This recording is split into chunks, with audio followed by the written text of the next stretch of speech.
Hey guys, today I'm teaching you how to compare Robinhood versus Acorns and figure out which investing app is best for beginners in 2025. If you're just starting your investment journey, this guide will help you choose the right platform. Robinhood is known for its simple, mobile-first interface and commission-free trades. It's perfect for beginners who want to trade stocks, ETFs, or crypto quickly. However, it offers limited educational tools and guidance for building long-term portfolios. Acorns, on the other hand, focuses on micro-investing and automated portfolios. It rounds up your everyday purchases and invests per change, making it easy for beginners to start investing without actively managing trades.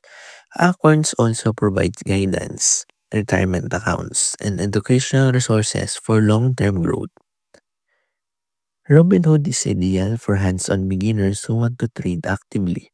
Acorns is better for those who want a simple, automated approach to gradually grow their wealth. So that's Robinhood versus Acorns in 2025. Thanks for watching and see you in the next one.